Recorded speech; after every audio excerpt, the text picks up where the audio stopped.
Mothers are the queens of the castle, but let's be real, it's not all ball gowns and glass slippers.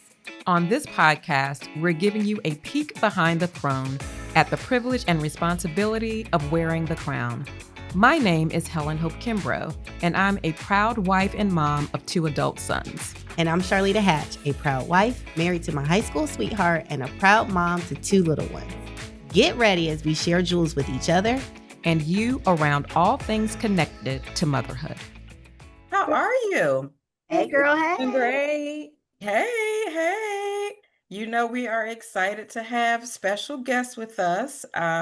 You already know me, Helen, and Charlita from Charlotte, but we also have some special guests with us, Jessica Hawkins, as well as Imana Sherrill. And we would love for you to have the opportunity to introduce yourselves, and then I can't wait to tell them what topic we're going to be discussing. Ooh, So who wants to start us off? Well, thank you for the invitation. I have been following y'all, so it is just an honor and a privilege to be here amongst you queens. So I am Imana Sherrill, as you said, and I'm the head of school at Trinity Episcopal School in Uptown Charlotte. It is a K-8 private school, and we are affiliated with the Episcopal Church. Awesome. Thank you. And I am super excited to be here as well. I'm Jessica Hawkins. I am a former elementary educator, teaching and instructional coaching, and also being a principal before transitioning to being a homeschool mama and a full-time PhD student. Wonderful. Thank you both for joining us tonight. And Charlita, you know, we have Imana representing the private and independent school, Jessica representing homeschool, but also as a former educator. And you are representing public schools, as I am a candidate for the CMS school board. Okay, wonderful. And we are cheering you on in that process. So thank you. Continue. So what we would like to discuss tonight are really educational opportunities and options for children.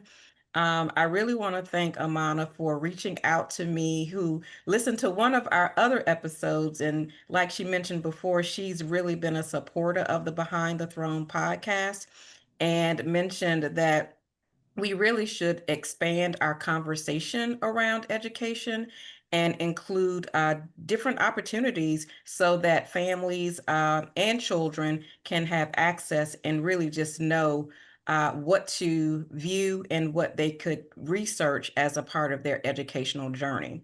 So I definitely want to thank you, Imana, for always checking in and saying, you know what, let's expand the conversation.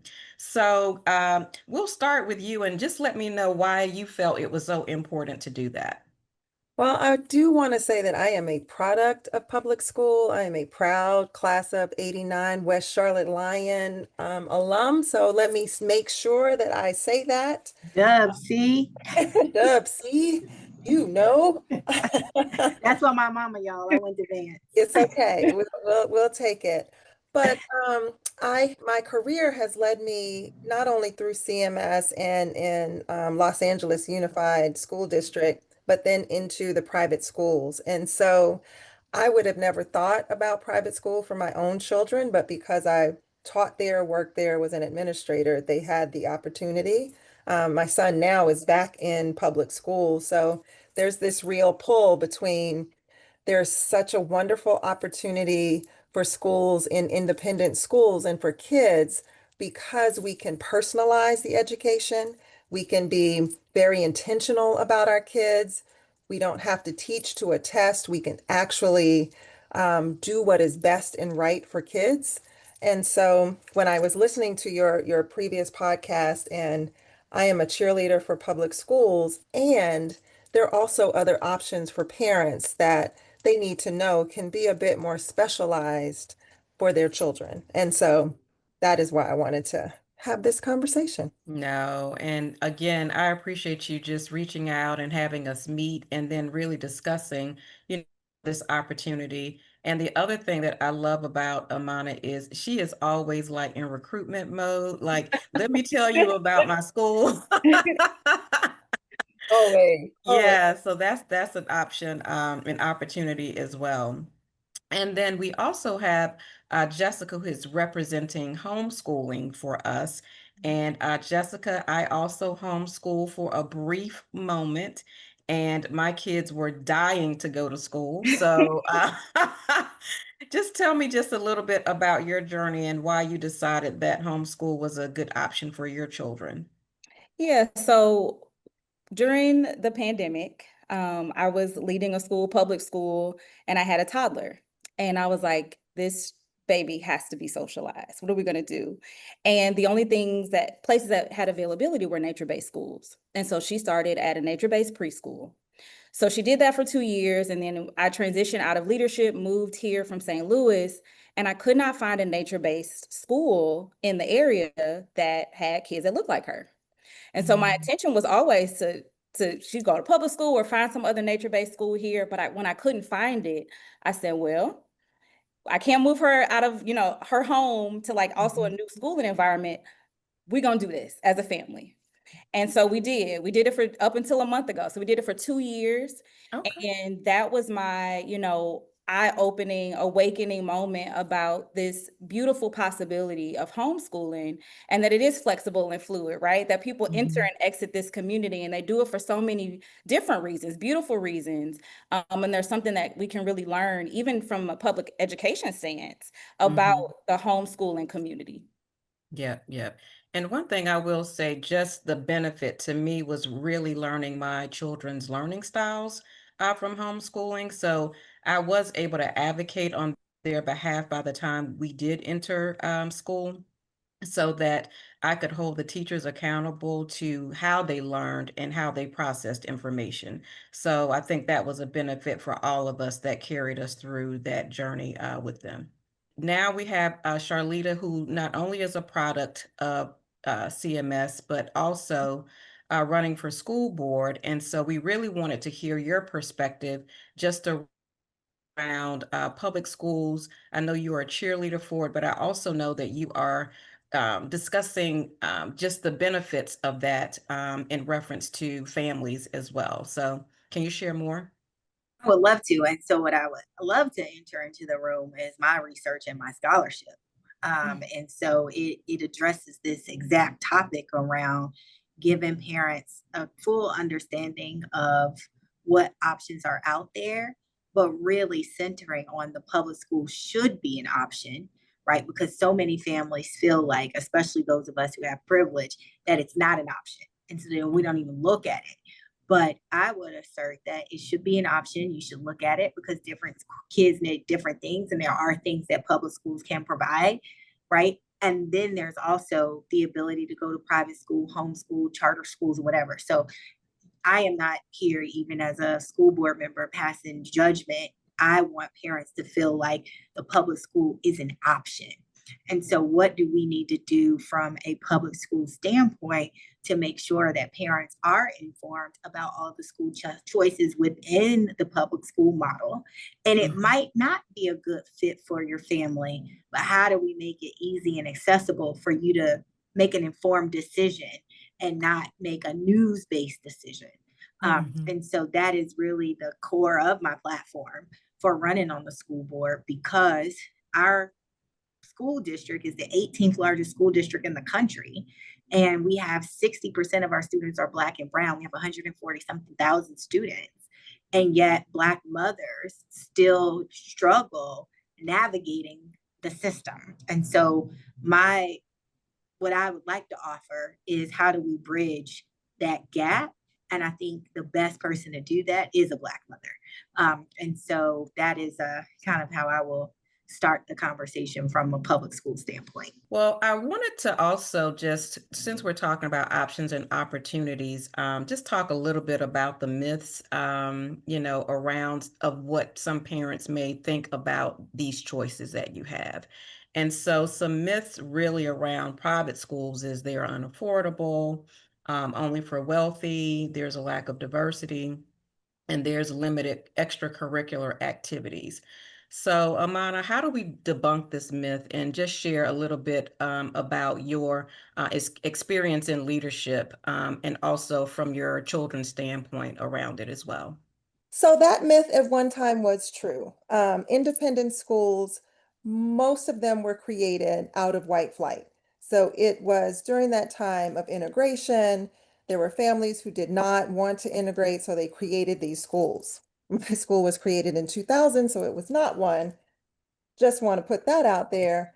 But schools have evolved, and independent schools now focus heavily on financial support for families. And it is a way to make it affordable for anyone that wants to enter into this independent school world.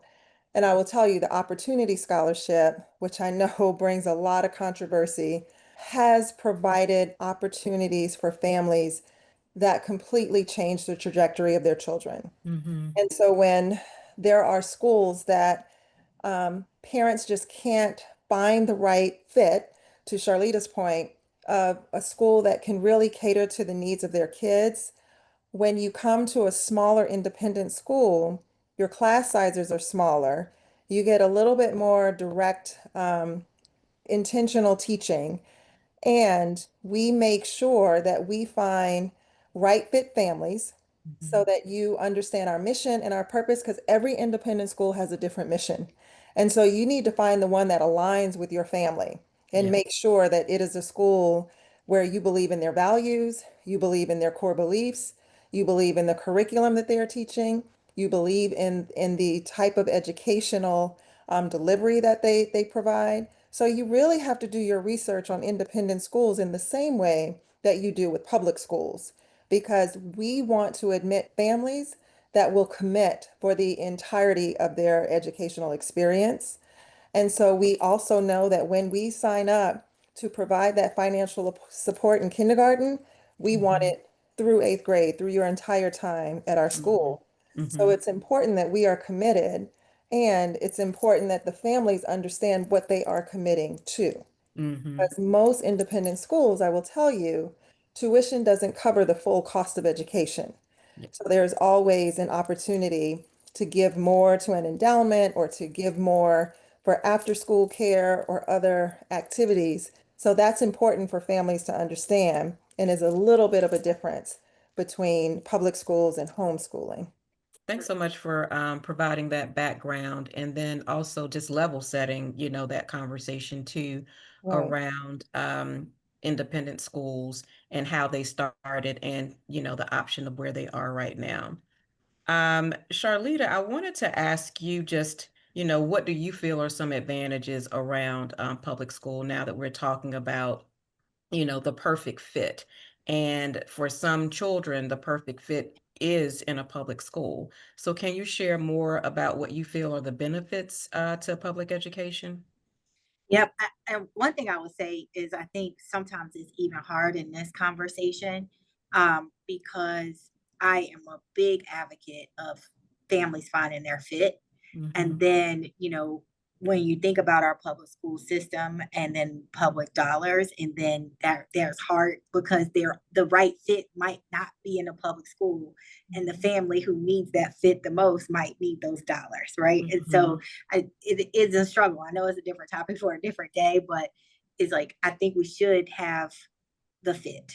Um, Mm-hmm. but with the public schools, one thing that I have found in my research is that there's actually more school choice within the public school system, right? Because you have to accommodate every student. You don't get to choose, and so some of the moms that I have talked through my study, they will say things like, "Well, because my son needs speech therapy, I can't go to a public school, and therefore I have to go to a charter school." And I'm like, well, actually, the charter school doesn't have to accommodate your child's speech needs, but the public school does have to provide a therapist and make sure that your kid can get to where they need to go. So I think the first thing is that there are so many types of schools within Mm-hmm. the school system, particularly a school system as large as Charlotte's, 180 schools within that school system. And then I think parents don't understand that if you can figure out how to advocate and get your kid the right plan, whether it's an IEP or 504, the school has to accommodate. But you have to understand how to advocate and then hold teachers accountable to making sure your child is accommodated. And that is a tricky thing, especially when you're talking about Black children, because we're so fearful that we're going to show up aggressive or people are going to mistreat our child when we're just really holding, our educators to a standard. But we have to, again, have to contend with that. And so sometimes you're like, yeah, it might be easier to go to a smaller environment where maybe I don't have to worry about it because it's already the norm versus this. The last benefit that I would say is just the sheer diversity in the system. I think especially ours, and I'm specifically talking about CMS. And I know it's not the same in every public school system, but it's its own little world. It's almost 150 languages, different socioeconomic statuses and all of those things. You have your own little mini world there.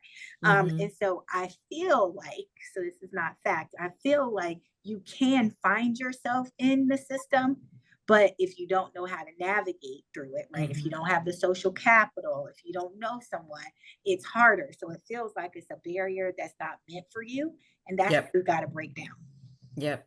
Now, I did want to just go back because you did mention, the IEP. And I think for some of the parents, they don't want their children to be labeled. And that's one of the reasons that they decide that, you know what, I don't think I want to have those tests done. I don't think I want to explore that because sometimes, and the truth is the truth, everything is not always favorable to us in any, school system. And so, as you mentioned, trust is one of those components that parents will kind of, reject because it's just kind of like, I don't know. And so, I mean, and any of you can respond to this question, like, what do you say about that for those kids who may need like that extra support in their studies? Well, I'll be happy to jump into that and will be transparent that my child needed to have an IEP. And what I think it does is to really give you an insight on your child as a learner, your child as a student. That information is so valuable. It doesn't label your kid. What it does is to allow the educators to know what's the best path for this child. And what it also does is gives us a pathway to learn how your child learns and how do we adjust, how do we differentiate the way we instruct so that your child can receive that information. And it is just when I look at some of our kids coming in, we have so many students with anxiety, ADD, executive functioning, like it is almost the norm. COVID did a number on our kids Yeah. and we already were working on some things. It is truly the norm now, and our teachers have become experts in how do we adjust for our students with so many different learning backgrounds. When we have that type of roadmap, when the testing is done and now we see it, we're not guessing. We're not trying to figure out what we think is best. We actually have the documentation and the data that shows us this is the path that we need to take for your child, which may be different for the next child. And it is such a beautiful way to learn about your own child as well as others in the classroom. And I think too, the struggle is, and it was a time in the 80s, right? Because my brother is a student in the 80s, right? Where it was labeling to pull kids out of class, to separate. And then you're thinking this is the way to separate Black children, specifically Black boys. Right. And now what I have found is that our white counterparts actively are looking for their kids to be on a plan. Right. They know that they want their kids' needs met, individualized learning, and they don't see it as a bad thing. And it's another example that I think we just have to call out pretty plainly to our families of, when we do it, it's seen as a negative or a deficit somehow within our community because of our past experiences. But when other people do it, it's like you said, the norm, and it's what's expected because you're advocating for your child to get that individualized learning. And so I think more families should lean into that the same way our counterparts do, and say, I'm going to put my kid on the plan until you tell me they're not, and change the narrative. And it's similar to with my daughter. She's on the line for her birthday, so I'm going to give her the extra year. And so many people say you're holding her back. But my white counterparts are like giving her the extra time, right? It's the privilege of time, right? Like I can do that. And so I think we have to start to really unpack the system and the ways in which we've seen it as a deficit. And is it that way now? Yeah. And get those extra SAT hours, get that extended time. Because if your child needs it, don't let them rush through those tests. That extra time is a gift. Absolutely. Absolutely. I think I would love to add to this conversation because what I've learned from the homeschool community, I want to honor that some people are homeschooling because their children had IEPs and their needs weren't met. And so like there's this other side of understanding that, you know, there's so many reasons why people homeschool, and sometimes it's unfortunately negative experiences in other spaces that we also have to grapple with and honor, where they weren't afraid of the label, but in this idea of having an IEP, but they didn't necessarily have educators who knew how to meet those needs. And so they thought, well, you know what, I'll just do it myself, or I'll find a pod or a co-op or some type of center where there are other folks like my family and we can do this thing together. Yeah. No, I mean, all of these perspectives are valid. And again, it really is around how unique and special your children are as to how you determine what's going to be the best fit for your children. So thanks for sharing that perspective too. Both of my children also attended a Montessori school as well. And so even with the Montessori school, my older son also did an extra year. And I was, but it was just how New Jersey, they aligned to that, even though it was Montessori. And at first I was pushing back, but he really did need that extra time because I also say, everything is not all about the academics. I do need for your behavior to align to the classroom as well. So I do need for you to know how to sit still, or you need to know how to raise your hand at the appropriate time. And it just took a while for us to just learn what some of those consistencies were in the classroom for him to abide by those. And so again, I'm embracing this conversation of learning how your child learns and what unique needs they may need in these experiences. Jessica, I did want to ask you a question just because you have homeschooled. And so there are some myths around homeschooling too that people really wouldn't choose that or select that as an option. Like, it's too flexible. Do your kids follow rules? Do they watch TV all day and then they do this? So share, what are some benefits that you've seen for homeschooling that could help other parents also review this as something that they may want to look into? Yeah, and I think I have to first honor that those were the same things that I thought too. I never wanted or thought I was going to homeschool, was simply because I couldn't find a model that I thought was best for my child. So I did it. But I definitely, as even, public school educator, if we were receiving a student who had been homeschooled, I had thoughts about what I would experience from those families. But this idea of flexibility for me shifted to like this idea of intentionality. And so I think sometimes it's viewed as, oh, they're not even doing school until 10 o'clock. What are they doing the other hours? Well, maybe they're sleeping late because their child learns best at night. Or maybe their child's body needed something different. And so they had breakfast and they just did what we might call in a traditional school social emotional time, right? They just unpacked their feelings. And so I think there's this idea that flexibility means nothing is happening. But from a home educator's standpoint, every moment is a learning moment, even if we're not what I call like kitchen table homeschool, right? That's like the old school kind of thought of you're in a space. It's usually a mother there with children and you're following a schedule and kids aren't being socialized. But my experience has been that my daughter had even more social experiences because there are so many options of co-ops, and she was in a co-op for 2 days and then she went to another thing on Fridays, and we went to homeschool PE. So she was constantly engaging with different folks. And actually that was has been one of the hardest things that she transitioned out of that for our family, because I'm like, man, she's missing these opportunities to engage with so many different people.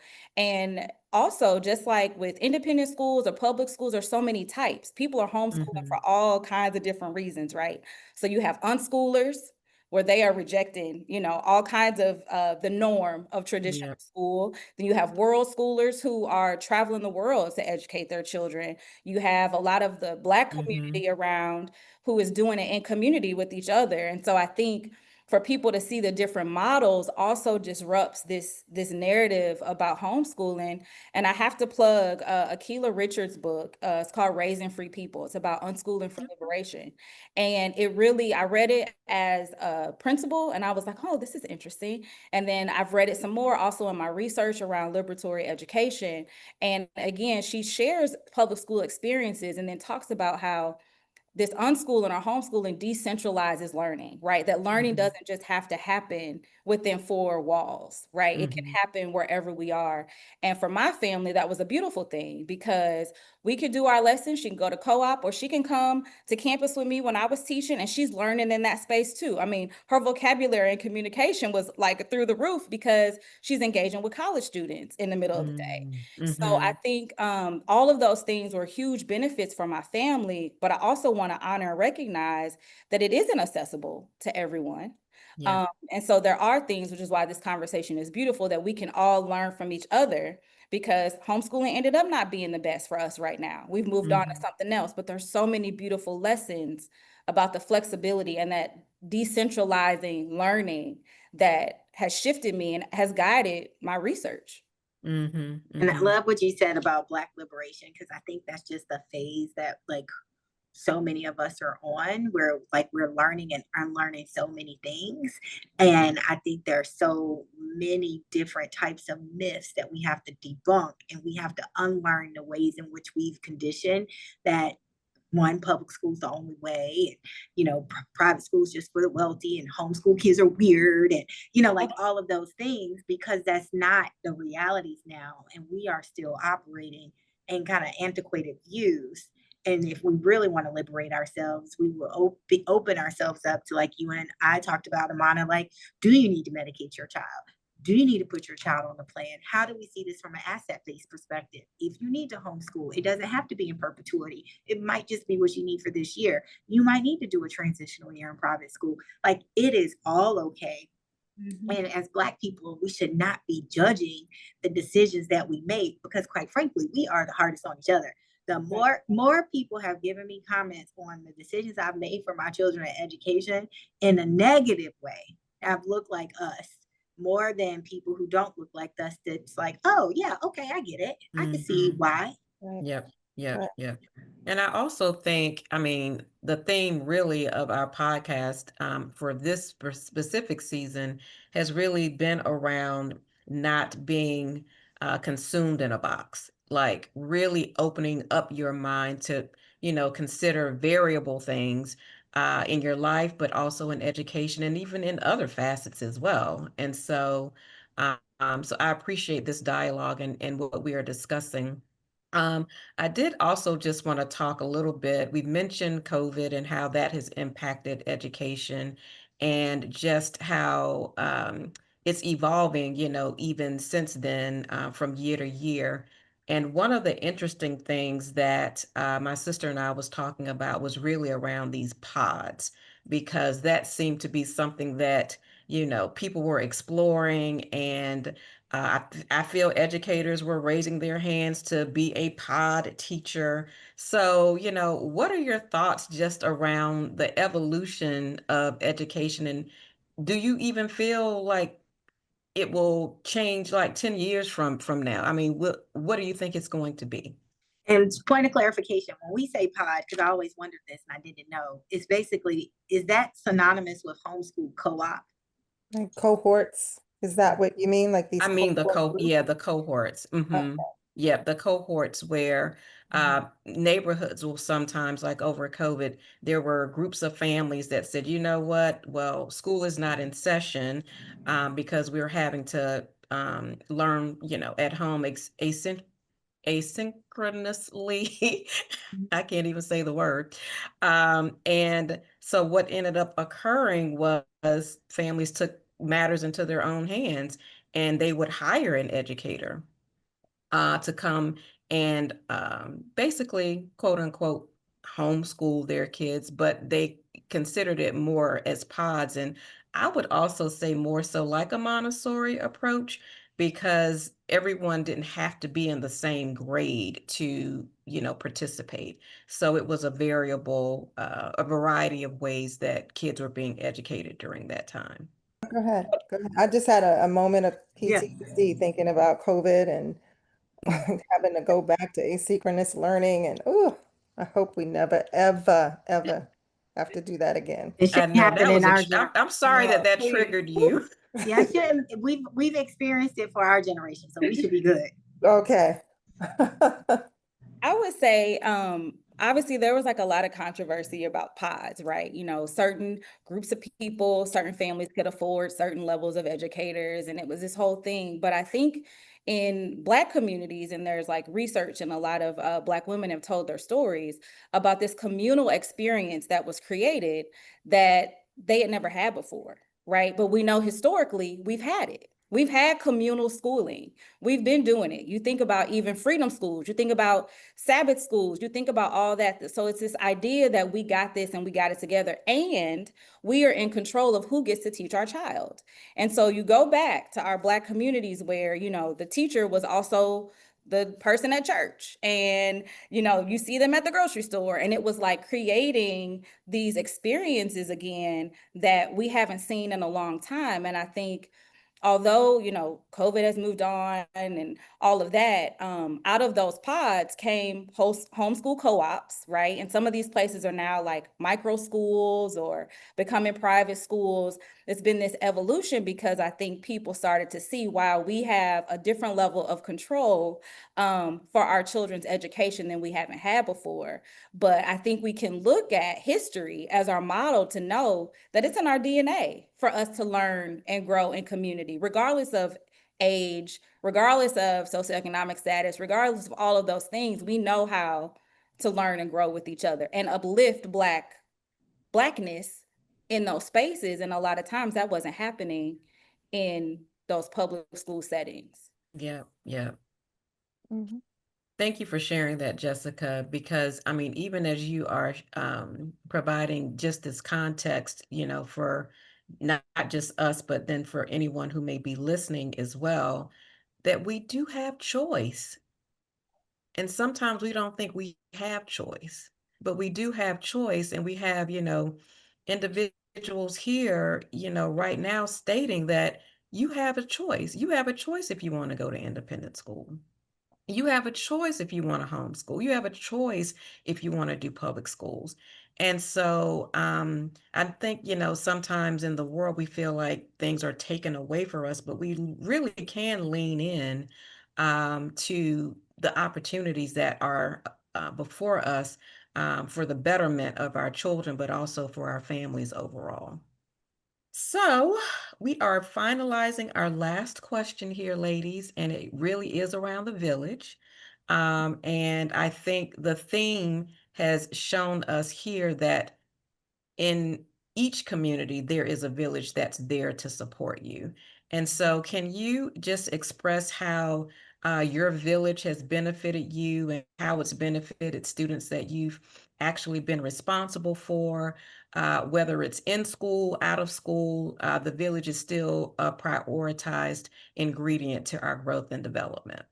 I've had a village, throughout my schooling. I've had wonderful educators at various times that have seen me, push me, put me in the right math classes when we didn't even know that was a thing, and explain to me about HBCUs as a first generation college student. So I feel like my generation and younger kind of doesn't view the school as a partnership anymore, and really more like, sometimes it feels a little bit adversarial. And so I think getting back to that village, that community, like with our schools, wherever your children are, I think can only benefit kind of the trajectory of our students. But I think my current situation, having a third grader within our public school system, having the support of my parents every day, um, having a husband who has a flexible job to get him off the bus, get him to the bus in the morning, because, if not, we'd have before school and after school, right? And, kind of racing to try to figure out those things. School is not designed for working parents, which that's a whole nother topic, but it has taken the village to like even help like make sure homework is started, and how asking questions on like, okay, I've got the data, I don't know what it means, or hey, I'm feeling this way about the teachers, how does this email sound? And all of having a network of people to like pour into me and to my children has been key. And I want that for every family, no matter where your kid is in school, that you don't feel like you're on this journey alone, and you also don't feel like you're fighting against the school, but you're fighting with the school for your child. Mm-hmm. Mm-hmm. Yeah, Yeah. to tag on to that, I do think schools, families, communities, we all have a shared responsibility when it comes to our children, and we need to show up consistently, because that's the way we build trust and we build community. When we are all pouring into our students and our kids, it should be, to your point, Jessica, it should be that we see our teachers at the grocery store and feel a connection to them. It should be where the principal knows my family personally. I grew up in the same way. It sounds like you did, Charlita, where my mother knew what happened at school before I had the chance to get home. This was before the cell phones, and it was a shared responsibility. And everyone took responsibility for my education, for my growth, for my development. And that's the kind of community that we need to make sure our parents are a part of, and that we're working with the school that you have chosen, and we're working with the communities that these schools are in. And that's when our kids can be successful. That's when they can thrive. Mm-hmm. Mm-hmm. And I think for me, the village extends to like even this conversation we're having right now, right? That the village is about us all appreciating different perspectives and being able to support each other, right? In this case, as Black women, as Black mothers. And where together, right, we can go and advocate for what Charlita's baby needs, and we can advocate for what somebody else's family needs, and that we are all pulling our strengths, because again, to the point of my research, we're all seeking liberation, right? We all want our babies to be the best that they can be and to be successful. So for me, the village is knowing that I can call somebody from an independent school and say, hey, can you help me navigate this situation? Or I can, Charlita can reach out to me and say, hey, I'm gonna try this. I'm gonna try to have a community pod, even though we public school. Like, let's do this thing together. And so that to me is what the village is about, this diversity of thought and experiences and lifting each other up. Yeah. Awesome. The one thing I would like in a future episode, and for some doc student, not me and you, Jessica, to research what was the difference like for educators in the classroom when we were coming up to now. Like, what is changed, and what is necessary that has changed, so that there's not enough time for that parent to know what happened before the school got there. Like, how much administrative things have we added on over the decades, and how has that really accelerated student outcomes and achievement, or what has that really done? That's not our research, that's going to be somebody else's research, but I think that is a great topic. That is about a 2-hour podcast right there. And a 200-page research paper that we are not doing. No, thank you. I'm sticking with nature-based education.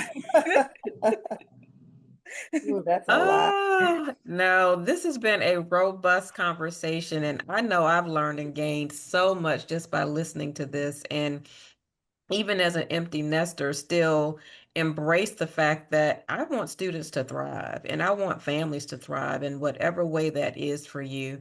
And so I feel like we brought that perspective today, and the theme really was about community and fit, and looking at different options and opening yourselves up to just different perspectives too, and thinking about how to navigate education specifically for your children and for your family. So thank you, Imana. Thank you, Jessica, for joining us. This has been Yes. awesome. Before we exit, is there a website that you would like for us to share while we're here on the call so that people will know how to reach out to you? Because I know like I said, Imana's always in recruitment mode, so I want to give her the ability to say that. Thank you so much. I really do thank both of you for having this conversation and for being open to this conversation. I think it comes down to choice and what is best for your family with no judgment, with no conversation. You know your child. And so it does come down to what's the best fit for what you need for your kids. And if a K-8 independent school in Uptown Charlotte is your choice, then of course, please look at Trinity Episcopal School. It's tescharlotte.org. That is where you can find me, and that's where you can sign up to come to an admissions open house just to see if we might be a fit for you and your family. Awesome. Love it. Love it.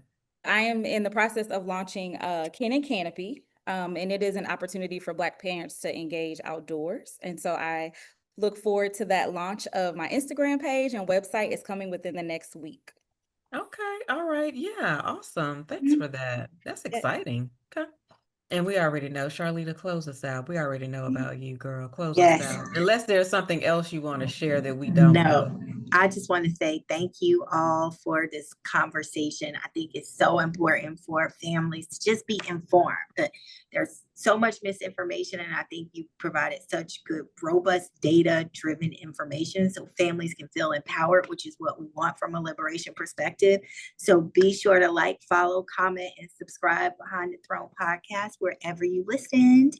And thank y'all so much. Bye, y'all. Thank you. Bye. Thank you.